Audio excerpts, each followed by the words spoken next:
Welcome, welcome. We're here. It is time for our episode. I believe the date is it today the 14th or the 15th? April 15th, tax day. Tax day, tax-ish day. California, everything's a little weird and extended here. But yes, tax-ish day.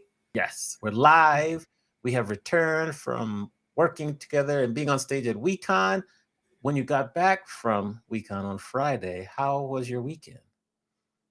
I had an excellent weekend. It was I wifed real hard. I went for the greatest wife sash.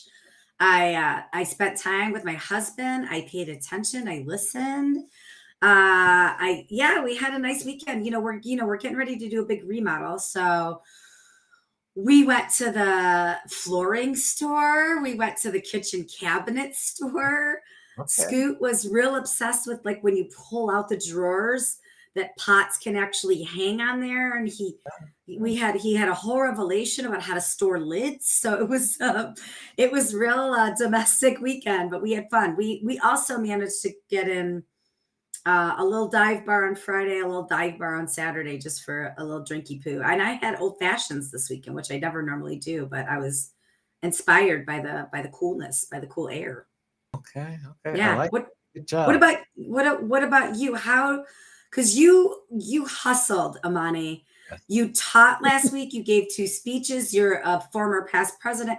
Your obligations are a lot more than mine at these functions. So did you sleep 17 hours on Friday when you get back? Like what happened with your rest and recovery? Actually, and shout out to Elizabeth Doss, who's in the chat. Happy Monday to you. Thank you for joining us. Izzy Uh, Eek. yeah. Hi. Yes. So actually, Saturday morning I had an event at Fullerton. So I went to that event, Welcome to CSUF Day, and was there greeting potentially incoming students who were asking questions about the university, the EHM program. So I did that for like 3 hours and then drove from LA back to Vegas, another 4 hours. And then when I got back here, then I just chilled. So I chilled mostly Saturday and Sunday. I wanted to watch the movie Little Women. That's on my list to watch. But Okay. I got distracted. I couldn't get it done. So hopefully during this week I can watch it. What else was I planning to do? There was something else I was planning to do. I did stream last night, the slow jams, but that was it. So mostly just a resting day, chilling for me this weekend. That's good. Okay, really quick before we get to our esteemed guest, Yeah. what's a takeaway? Not about, I mean, obviously our live podcast was awesome and the session we did was really cool. But aside from what we did, what's a top nugget takeaway that you got from WeCon this past week? I like, first of all, I think the hotel did a tremendous job. They were a Agree. very good partner with MPI Southern California. So I'm just really happy about that. Mhm. Takeaway would be from Julius's session, who talked about like technology in the future on the short booking window for people registering for conferences. That changes everything for people and us as speakers. That means to me that they could be booking us later on for speeches too, which means that, whereas before we might get a 4 or 5 month window, it might be a month or two now. That would be my biggest takeaway. Yeah, and I think the percentage was like 47% of the attendees registered within the 2 weeks of arrival, which Yeah. is so complicated because hotel cutoff dates are 30 days or 21 days. But I've been experiencing this myself where I am begging hotels right now Yeah. to get to extend cutoff dates because everybody is registering later. So I hope hotels take note of that and they realize, like, yes, deploy your revenue managers, your revenue directors to sell the rooms, but just know you're going to have a higher percentage of last minute registration. I agree. I thought that was a good thing. My takeaway was Julius, also from Julius Solaris.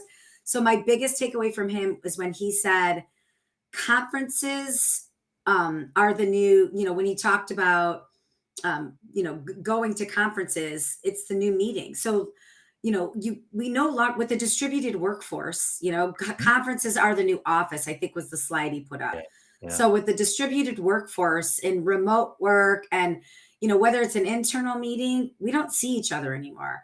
Or whether it's an external meeting, gone are the days where you just go to your customer's building. So Right. if you want to see your customers, you might just have to register for that conference to see them. Or if you want to interact as a team, the first time you might see each other is at a team conference. So I thought that was interesting. Conferences are the new office. So instead of going Yeah. to office, just go to a conference. I thought he was really, really spot on with that. Yes. Now, who are we going to talk to today? And this is going to be a good one because they're coming to us from far away, but they got lots of experience. So I'm excited. Tell us who we're speaking with today. Well, we have a top-notch professional coming to us today. He is a general manager and an operational guru in the hospitality industry. He has been the GM of so many hotels, so many hospitality organizations. He's a top voice for food and beverage on LinkedIn. He is the founder and managing director of Out in Hospitality. We have Scott Turner joining us. Yes, yes. So we'll give you a round of applause there. Scott Turner is joining us on the show. Hi guys. Tell us the two questions for you. First of all, where are you logging in from and broadcasting with us from today? Well, normally, Amani, I call him from London. I'm a London guy, but today I'm calling actually from a hotel of one of our clients in the New Forest in the southwest of London, so southwest of England. Sorry. So if you don't know it, it's a beautiful countryside part of the UK. All I could see as I drove into this hotel today was just fields and greenery and forests. I passed ponies, I passed deer. So yeah, I'm out of the smog for today. So excited to be on the show. All right. As a London guy, this is going to be the most important question of the show. What football team do you support? Oh, that's very relevant because of what happened this weekend. It is, but I am actually from Leeds, which is in the north. So I am an avid Leeds United fan. And we didn't do that great this weekend. We're looking to get back into the Premier League. But yeah, Leeds is my team, born and bred. Yeah, for my sins. Good. Not to infuse any pain, but Scott, can you just share what happened in the football world this weekend? Well, yeah, I mean, it was just a surreal weekend, wasn't it, here in the UK? So I think it was, so my team is going for the top of the championship, which is the second division. There's obviously the Premier League. I think over the top two leagues this weekend, there was only Man City who picked up a point in the top 6 of each league. And I think out of those, I think pretty much only 2 others scored a goal. So it was just the most surreal weekend because at the top of the Premier League, Arsenal should have won. Liverpool on paper should have won. In our league, we should have won. Leicester should have won. Ipswich should have won. So it was just a really painful weekend. And it's really funny story. I was telling someone this morning is I've got a 7-year-old son and he's just getting into football, like starting to become obsessed. And it's the first time I've had to sit through poor games because we've done pretty well all season. So it's the first time I've had to sit through poor games with my 7-year-old son. And it's really, really difficult not swearing and not being overexerting yourself while you've got your 7-year-old next to him. And then it's even more strange because he's going, Dad, what does that mean that the referee's doing? And it's like, just come back after the game. I'll explain it when I've calmed down. So it was a surreal weekend. And you have to live through it too. So you're not swearing, you're not yelling, and you're trying to exert patience and make it an educational moment for. Oh my gosh, I'm so sorry, Scott. But was it cool? How did he handle the loss? How did he handle that? Well, he's still all right because he kind of doesn't quite understand. So because we're still near the top of the league, is all good. But the funniest bit is about 60 minutes in, I think my wife could tell which way the game was going. And she came in and she was like, I'm just going to go and nip out for a bit. Do you want me to take, and my son's called Reed. She was like, do you want me to take Reed with me? And I was like, that'd be great, actually. And he went, no, Daddy, I want to watch the rest of the game. So I was like, no, okay, it's fine. But my wife ducked out for cover. Reed stayed with me. We got through it together. So yeah, it's all fun. But that's a smart lady. She's a smart lady. Yes. Over to you, Mandi. Definitely. Yes. Well, I just want to dive right in because you have so much knowledge and I want to soak as much up as we can while we have you. So what are hotels and food and beverage outlets? What are they not dissecting enough on their P&L that could turn a profit around for them? Yeah, this is a really good one. I think, I often get asked about hotel F&B and why it's lost a bit of its mojo. And I always come back to the story. Like when you go into hotels now and you look at the concepts and you look at the outlets that are in the hotel and you say to people, what is this restaurant? They can't tell you what the story is. And we've lost that bit about it. So I always say that we've kind of ended up with F&B that's functional but not fun, and that really takes the whole element out of it, the experience out of it for the guest. So I would say away from the P&L slightly, but where I would start with F&B that might not be hitting the note is really go into your outlets and ask maybe 4 or 5 people, whether that's a guest or whether that's an employee, what is the restaurant? And if they can't all tell you the same thing, you need to go back and look at how you can niche down the message and the stories so that everyone is really clear what it is. And, that could be a diner, it could be a brasserie, it could be a Spanish tapas restaurant, it could be a Mexican taqueria, it could be whatever it is, but people need to be clear on what the concept is. And then as you go down the P&L, I think it's back to that bit, isn't it? And I've talked on LinkedIn before about how, every month go down that P&L, look at those big numbers and what are the ones that really stick out where you kind of have that wince moment, and really look at whether that expense is worthwhile for whatever reason that might be. And if it isn't, really question whether they add value to the guest experience, because a lot of the times you'll go down and you can see things on P&Ls that stick out. And you sit there and go, okay, does it impact team performance? No. Does it impact guest experience? No. Is it really an essential cost? No. Then why is it still sitting there? And I think that's probably the most crucial thing. Every hotel's different. Everything crops up with different elements depending on the concept, the style of hotel, of what is an anomaly on the P&L. There's always something that sits there for whatever reason. And I think it's that whole bit, isn't it, about P&Ls and looking at costs and challenging whether you actually need them, that really helps stay efficient and keep on top of things. So, yeah, the first one for me and the most important is always what's the story. And then the second one would be just go down and be a bit ruthless on what's essential and what impacts the guest or the team and what doesn't, and make your decisions from there. I love that. And just so we're really getting authentic on this. Scott is actually in one of his client hotels.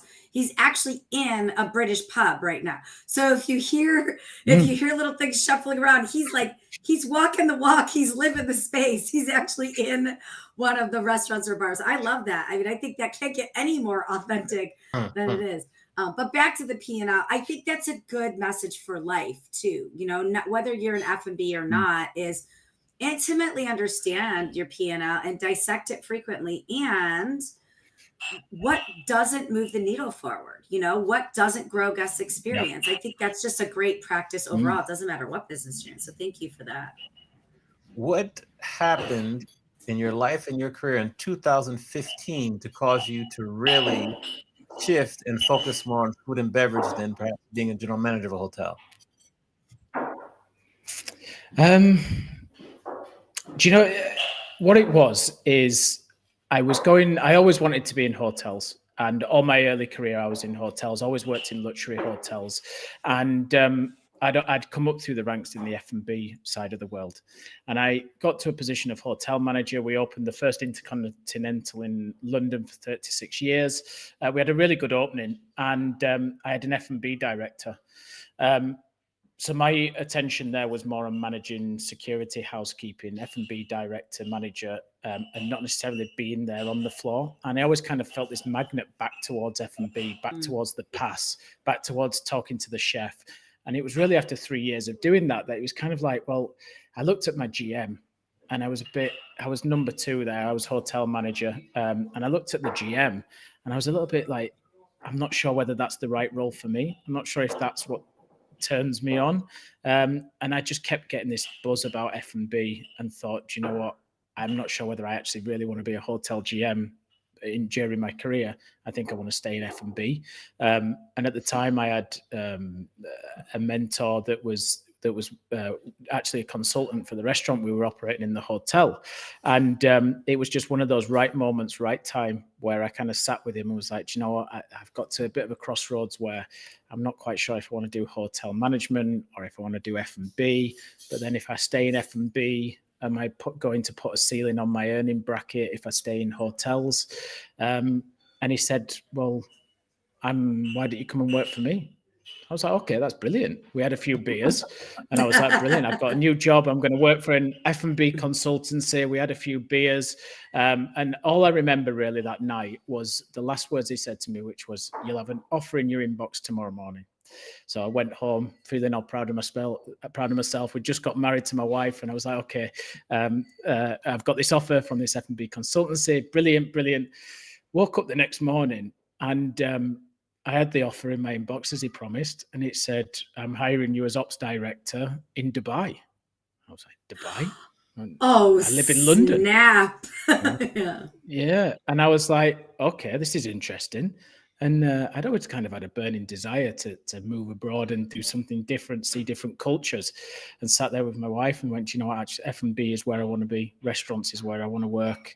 I love the hotel. It's where I've grown up. It's where my education has been, but there's just something else out there that I want to seize on. And shall we go and do it in a different country and have some fun?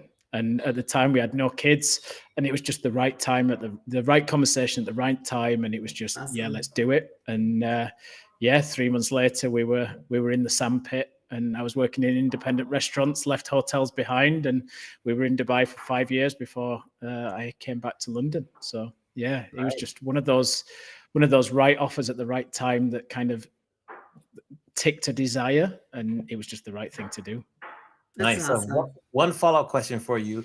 You shared that you had a fear that your earning potential will be capped by working in food and beverage.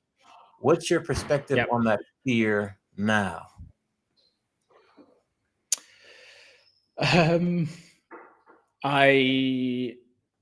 If I'd have stayed in hotels, I wouldn't be where I am now. That's for sure. I definitely wouldn't have my own business. I'd be in the hotel thing. I'd probably be a hotel GM, and going from hotel to hotel. And you know, you can go work in different places. You can go and do bigger hotels, but there's always going to be a bracket, especially as an F&B director. You can go to bigger and better places, but I'd already worked for the Dorchester. So I'd already worked for one of the best hotel companies in the world. We did high volume there as well at luxury. So again, that was ticking the box in terms of what I'd done there. And yeah, I think now I've had the opportunity I've worked in 14 countries. I've had the opportunity to see some amazing places. I got the chance to live abroad, and, you know, when I moved, I earned more cash, and I've probably earned a better salary than I would have done staying in F&B director.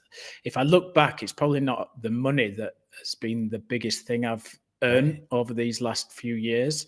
It's going to a different country, being completely away from family, safety, security, seeing different cultures, learning how to deal with it, being on your own, understanding, like, even when we lived away from family, but they were still quite close. Here, there were 6 hours on a flight away, and it just brings out a completely different mindset, a completely different behavior inside you that you didn't know you had to be able to survive in a foreign country.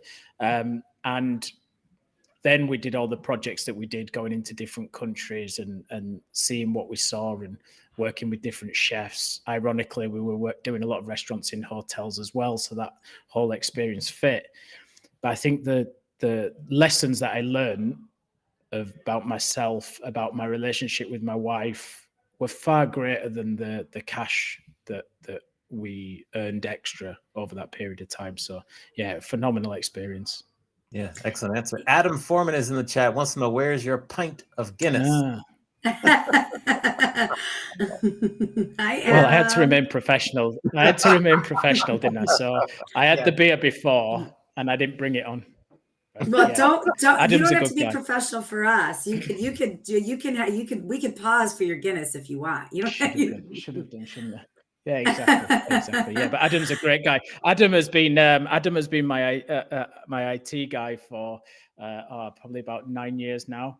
He's part of the digital hospitality crew. We managed to get him in there. He's got an amazing Wi-Fi system that can really help produce some amazing data for guests, and he works with quite a few hotels. So yeah, you should check out Adam's profile if he's in the chat. Yeah. Awesome. Okay, I have a question. This is from Sean Walchef. He submitted this on LinkedIn. Yes. So Yes. Awesome. about the best hotel, restaurant, room service experience and why. Oh wow, it's amazing, isn't it? Mhm. Great question. Okay, so I always go back to it. So I worked for the Dorchester Collection. One of the amazing benefits we had when we worked for the Dorchester Collection is we could go to any Dorchester Collection hotel. So in the US, there's Beverly Hills Hotel, Hotel Bel Air in LA. There used to be the Palace in New York. Amazing hotels here in Europe. And staff benefit was you could go to any of these hotels free of charge for 3 nights, and it was all complimentary. One of the ethoses we had, the hotel GM that I worked for, we worked incredibly hard. It was a country house hotel. So every kind of 3 or 4 months, she sent us away to one of the other hotels, and we could take our partners and things. And we went on one trip to Paris. We stayed in the Plaza Athénée, and over 2 nights, we did two 3-star restaurants. The first one was Alain Ducasse at the Plaza Athénée. The second one was Yannick Anelot at Le Meurice. Alain Ducasse in Plaza Athénée, 3 Michelin star. We did a 12-course tasting menu with wine. Was probably one of the most amazing experiences I've ever had, from the food to the service to the wine. At the end, they did rum baba, and there was like 12 rums that you could choose that would go over the rum baba. And then to finish off, there was an amazing candy trolley came to the table, and you got a little like sweet bag to take away, which was all homemade candies that was served on a trolley before you went. And it was just, I'll have been 32. I was in this phenomenal hotel getting served the most amazing food, and it was just one of those experiences that you'll never forget. So there was that. The other one would probably be there's a hotel in Beirut called the Venetia, and it's a real old Grand Dame hotel. It's survived all the troubles that have been in Beirut, and it's got an amazing rooftop bar called Whiskey Mist, and the views from this rooftop bar just look out across the port in Beirut. And if you've ever been to Beirut, you'll know those guys know how to party. So rooftop bars are just another level. And you just go there. Everything about a venue that you want in terms of just awakening your senses. The music was just amazing, and the atmosphere was brilliant. It was full of amazing people, great drinks, cocktails were super on point, and just an amazing night. So yeah, I think Plaza Athénée for just the style, the luxury, the whole opulence.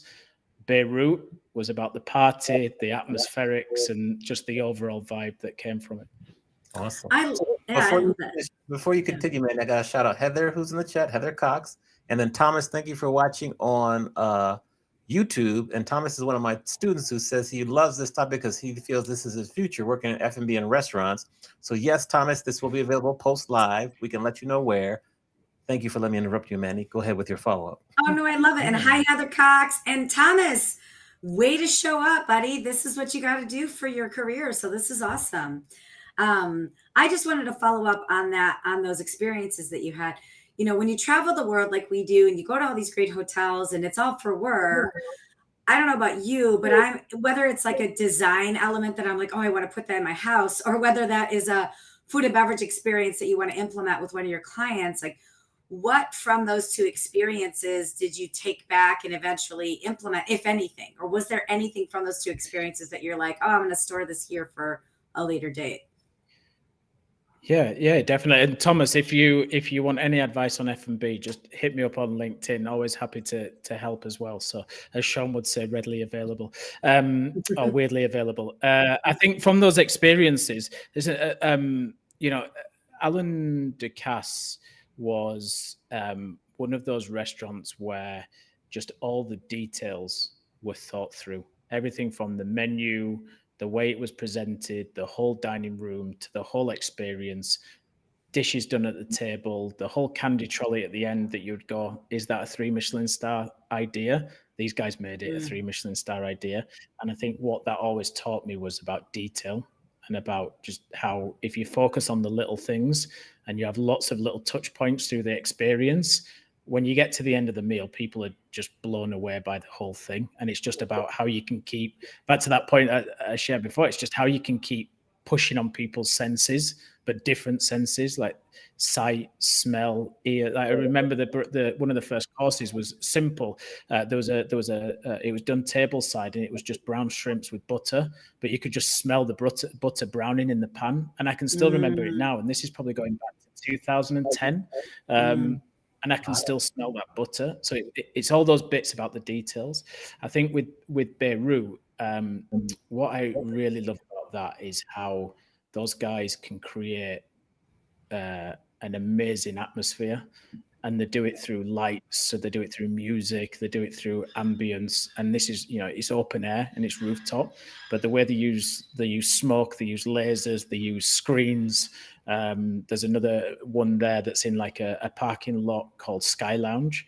And it's just an amazing experience. And it's just, again, it's about the music and what you can see and how it's all kind of going on around you. And it just really played into my my memory in terms of how these guys just curate an amazing show that goes alongside what is basically a nightclub. So you go in there to drink, but the show that goes alongside it is just phenomenal as well. So the first one's details, the second one is just attention on atmospherics. And I think, when we go into hotels and restaurants, some of the things that we see quite a bit is people don't get atmospherics right. The music isn't loud enough. The lights aren't set quite right. All those little details that when you go into the truly great hotels, they've just got them on point every time. And I think that's one of the big things where we always start is how do you really play on those senses of the guests that are coming in? Because we did an Aussie cafe the other month in a hotel, in a golf resort, and we put lots of effort into the playlist and making sure that the right times of day the playlist was right to get them energized and to get them pumped up and get that feel good factor going in, so that when you went in there and it was a rainy day in the middle of January in the UK, you had like freshness and there was like fun and vibes going on. So even though it was raining outside, there was still that feeling of Australia there because everything was so fresh and vibrant and fun. So I think, the atmospherics makes a huge part.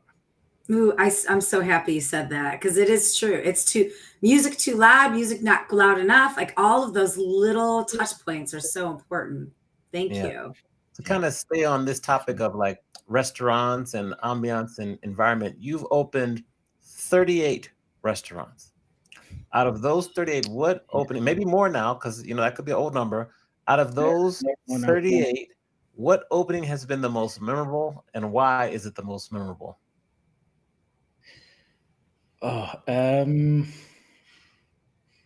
Wow, that's a really good question. I think I'll give two examples. So the first one was the Intercontinental that we opened, because the reason I went to go open that hotel is I'd worked with the GM before, and the GM was very much about kind of sales and marketing and the overall hotel kind of sales revenue part of it. So I knew I was getting my hands on the operation for myself. So when we sat down and started looking at what the experience looked like for the hotel, literally I crafted it with my team of what that would look like from the minute the car showed up at the forecourt, and then even then how they would be picked up at the airport, all the way through to how they left, including F&B, including executive lounge and things like that.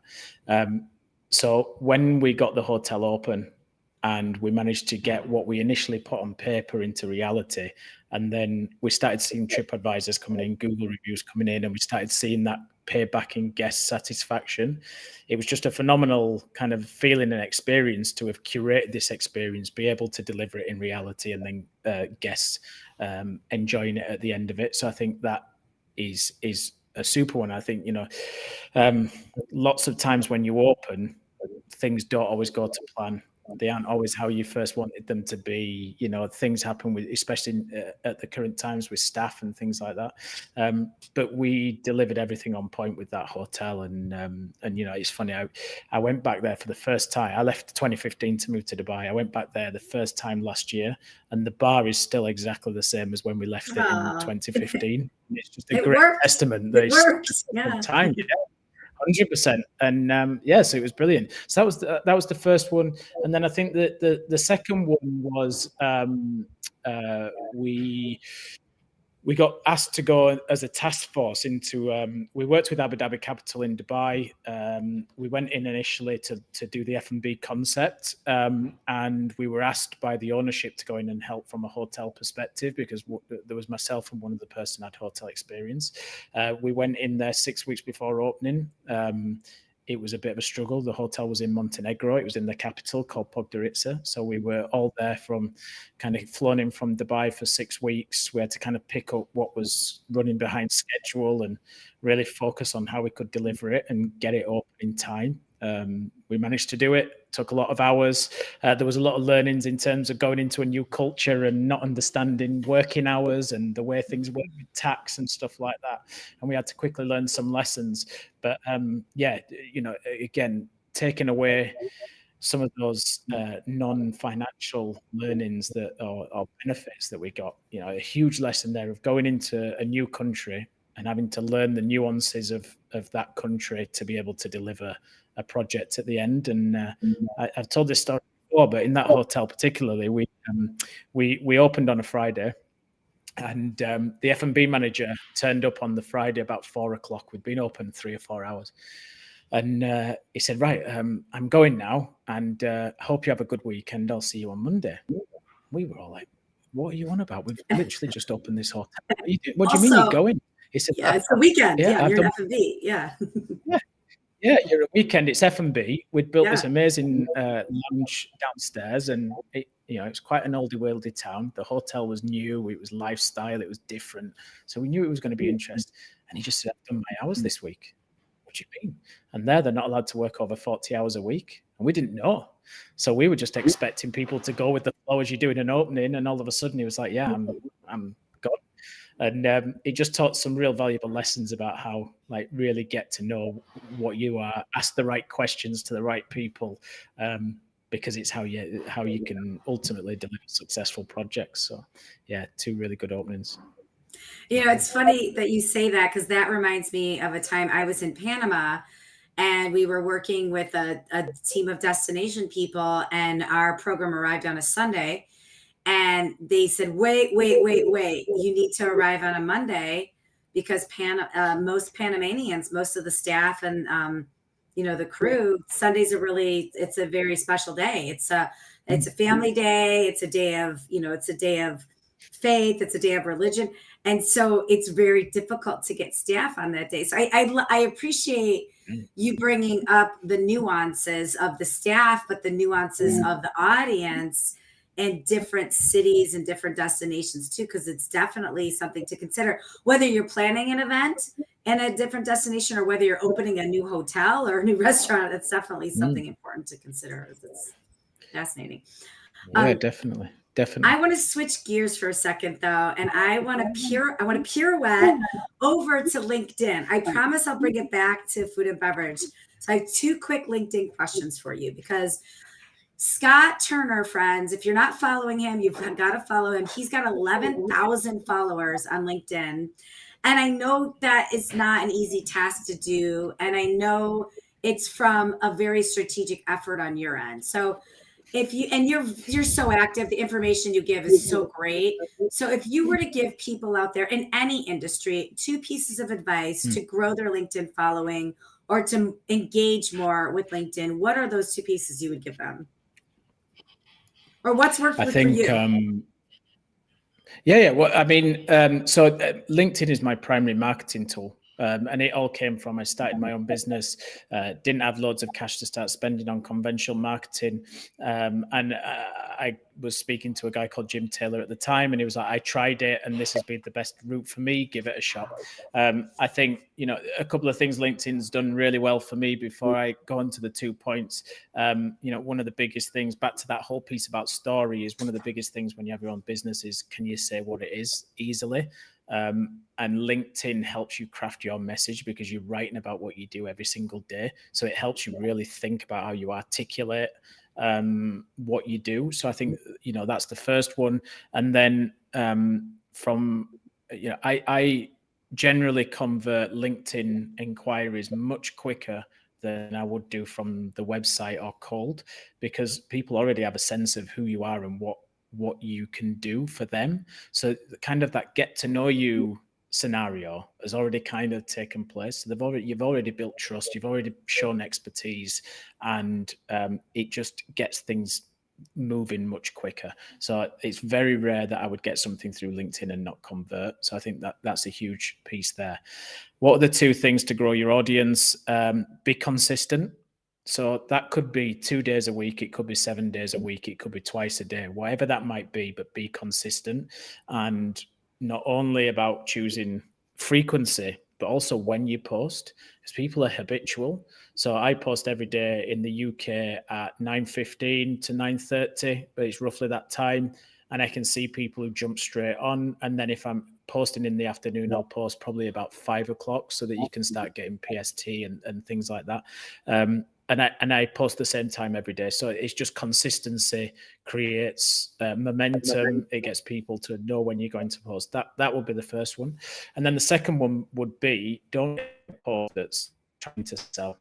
Write a post that is going to offer value. And I openly say, I don't have any trade secrets in LinkedIn, but what read my post need is they need me to come and help with that expertise to help implement. So it's not like I'm giving away, I'm not losing business because of it, but I'm really showing how I can help people's businesses by adding value.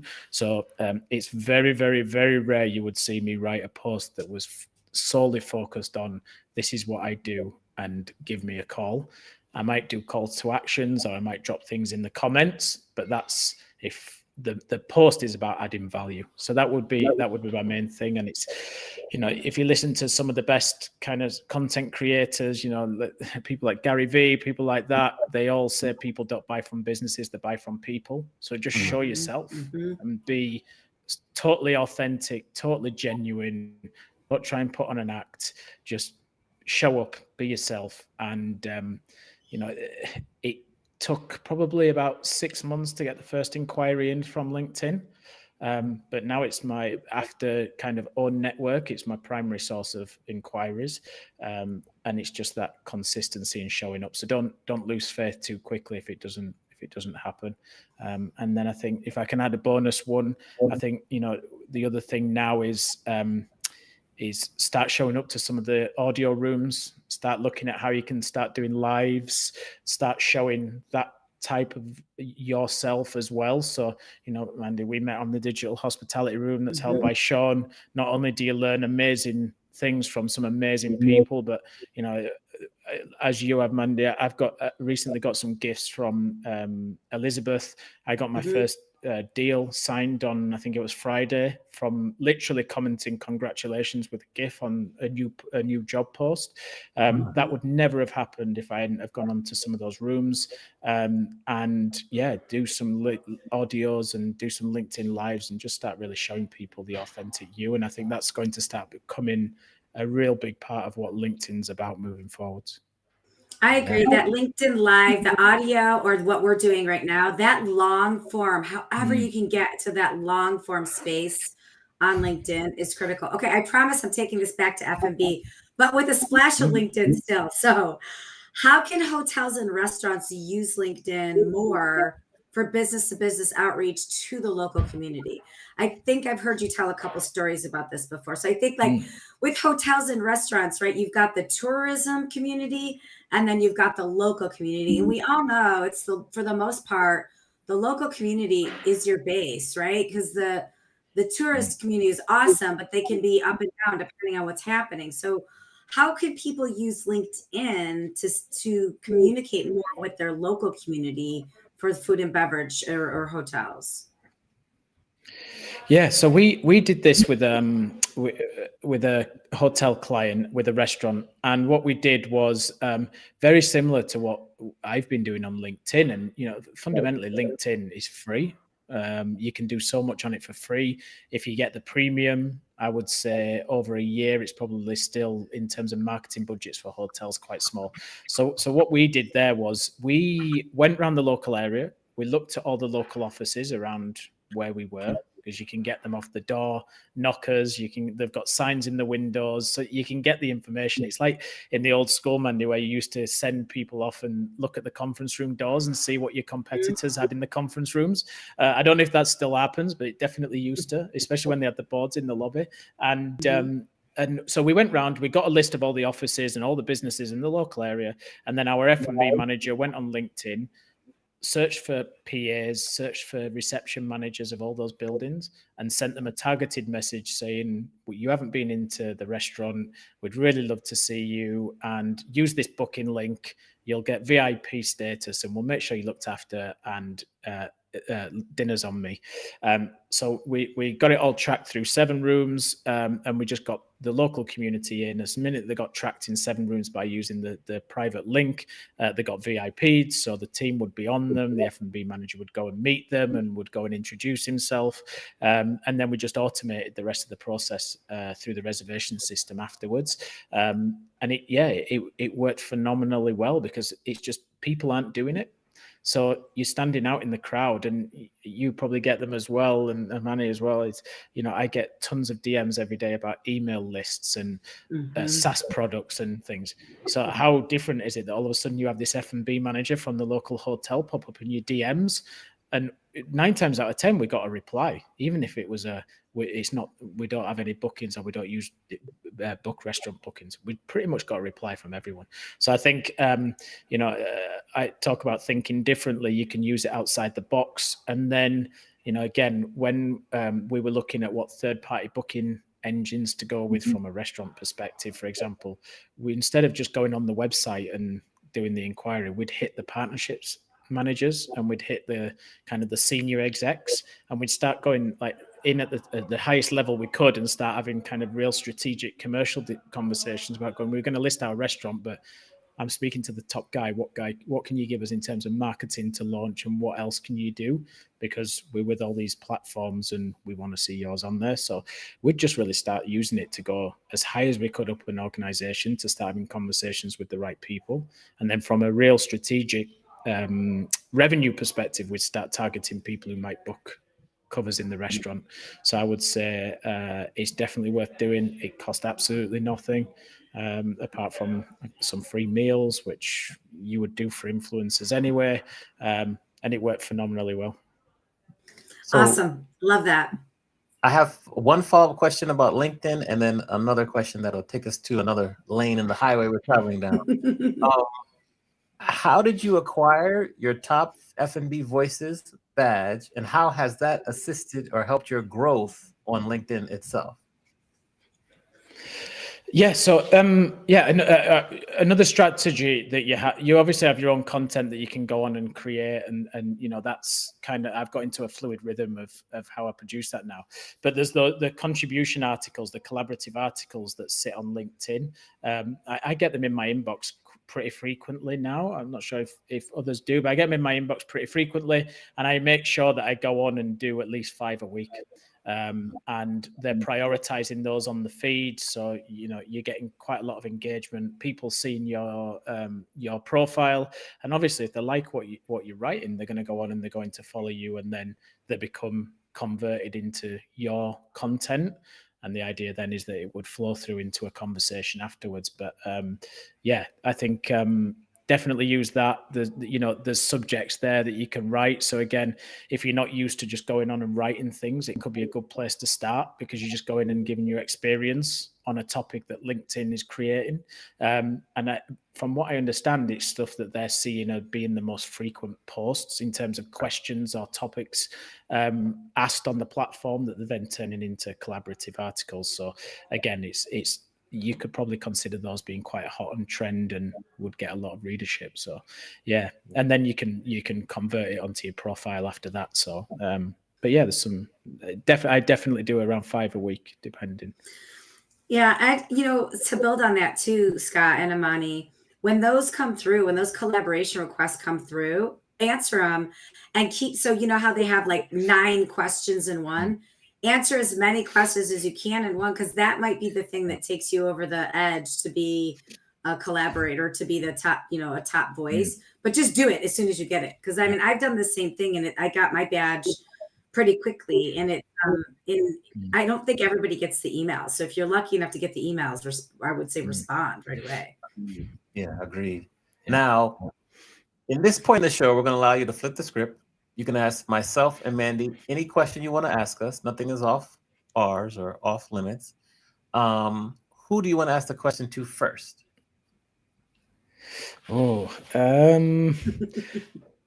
Let's go to Amani first, but it's a question for both of you. So I think I'm going to flip the turns on a question you asked, which was, what would be the best hotel or restaurant that you guys have ever visited, and why? Ooh. Oh boy, I got to think on that one. Do you have an answer already, Mandi? Ready? I do. I have 2 right off the bat. Yeah, I do. Well, I have a couple. Awesome. So a consistent one that I go back to over and over, and it never fails, is Monarch Beach Resort in Orange County, California. It is hands down one of my favorite hotels in the world. It's always consistent. They're always changing up their food and beverage program, not in a way that's uncomfortable, but in a way where you're like, it's the same place, but there's just a little something different each time, whether that's like how they present the smoky old fashioned with the dome, or whether it is just how they're setting the table when you sit down, how they're allowing the dog in the restaurant, just little things like that. And then my all-time favorite hotel stay ever was the Ritz-Carlton Dorado Beach in Puerto Rico.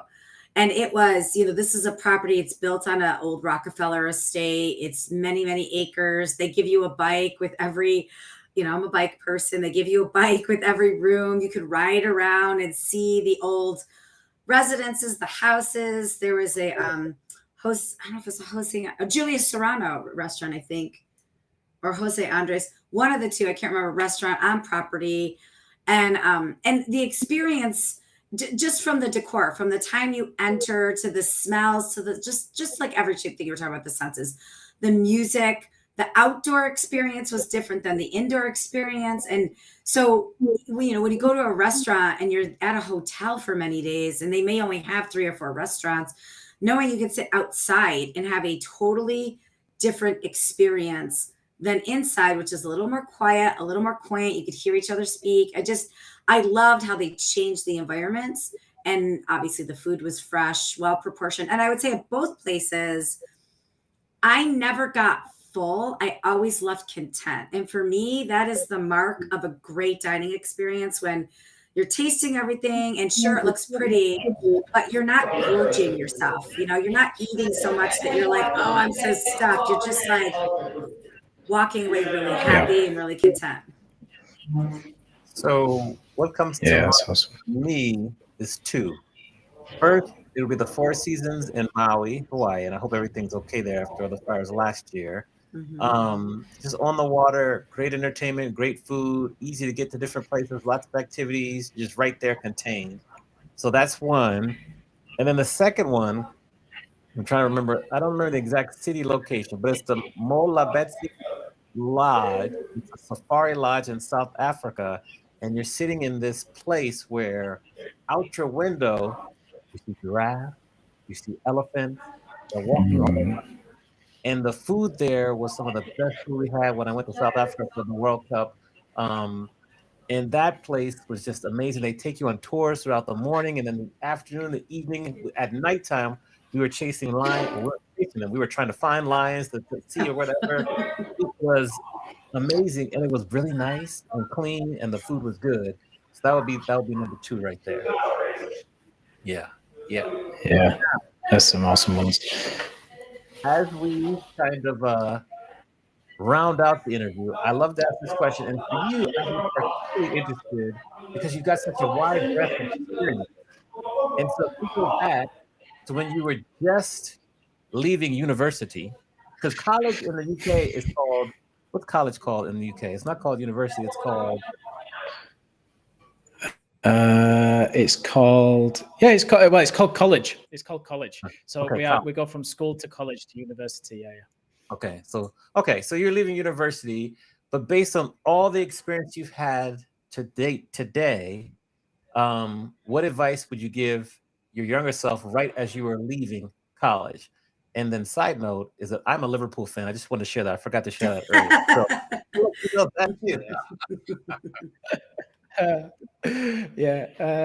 Bal, my ops director, Bal, he's a Liverpool fan, and literally we're in the phone this morning on the car, and he was crying and I was crying, and then afterwards we were like, okay, we're good now. We've kind of got it out of our system. But yeah, I mean, what advice would I give myself at what I would have been 23?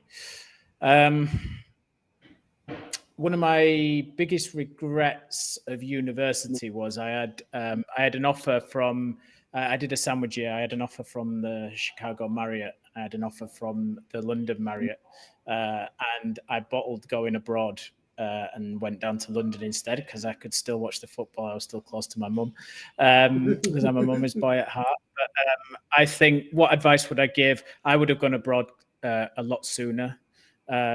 I think when I left the UK to go work abroad, I just got married. We weren't far away from having a family. My 2 kids were born in Dubai.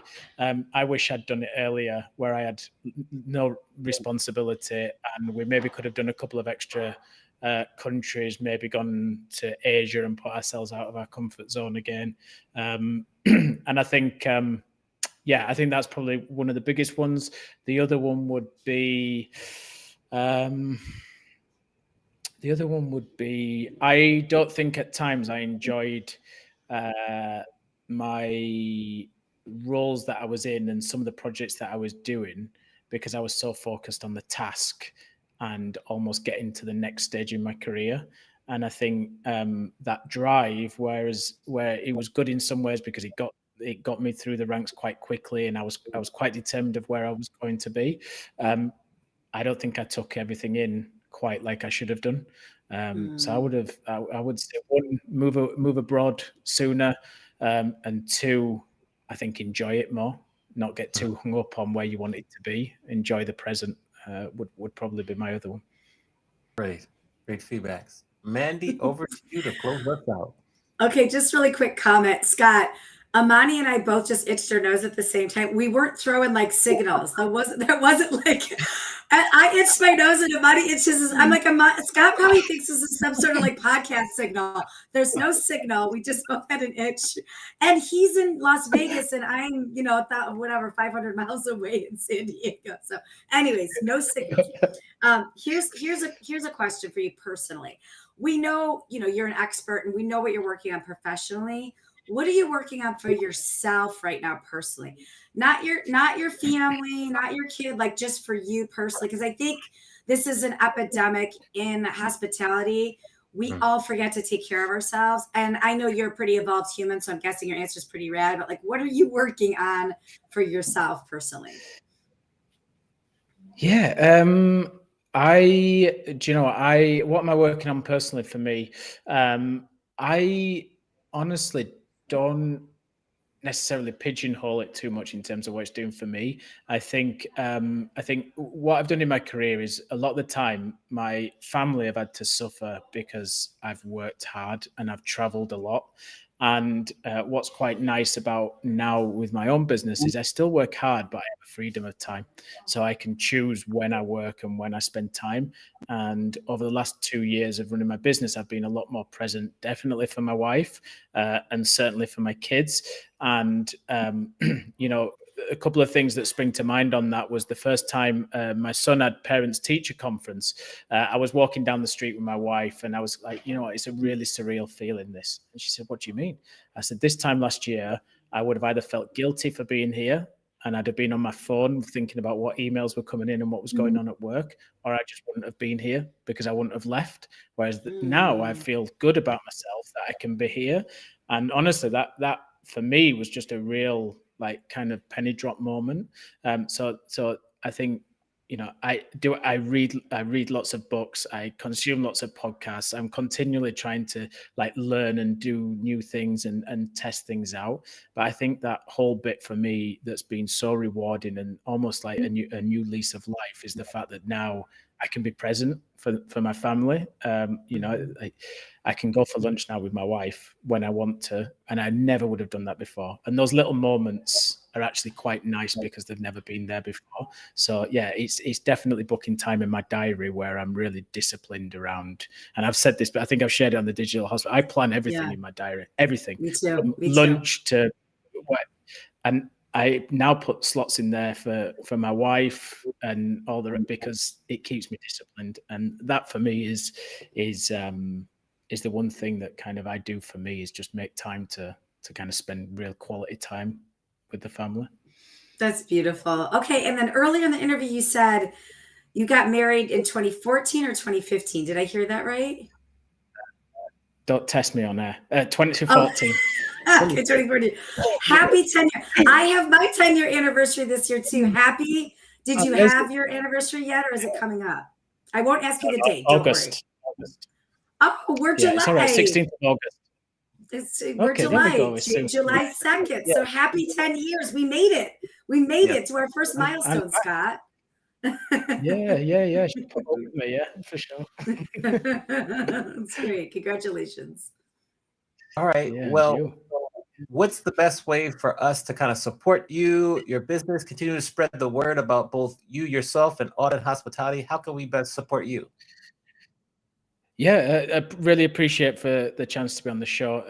I said before off air that I watch it most weeks, so it was really nice to be on.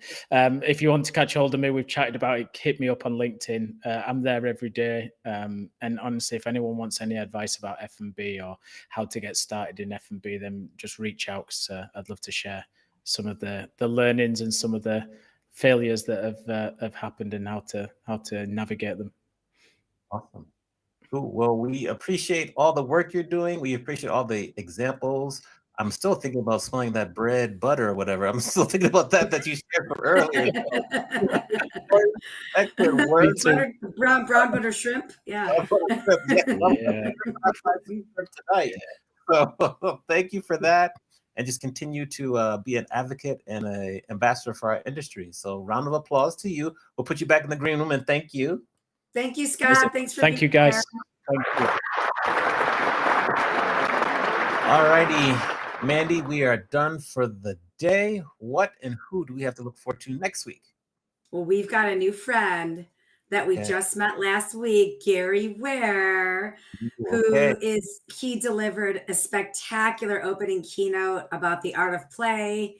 He actually gave us some play examples. And I think one of the big takeaways I had from him was, are you creating a working environment that feels like a playground or feels like a proving ground? Ooh. So I'm excited to hear him talk more about corporate culture and more about how we can bring more joy and play into our work world. And he's just an overall fun guy. So he'll be on here next week. Awesome. Can't wait to host Gary. Thanks again to Scott for sharing his story and many, many great examples of just working at F&B today. If you enjoy the podcast, please like, subscribe, and share. Give us a rating or review on the platform they're watching on, whether it be Spotify, Apple Podcasts, Deezer, YouTube, wherever. Write us a review. We appreciate the support. And we'll see you again next week at 4 p.m. Eastern, 1 on the West. And thank you very much for tuning in live. Bye. Thanks for coming. See you soon.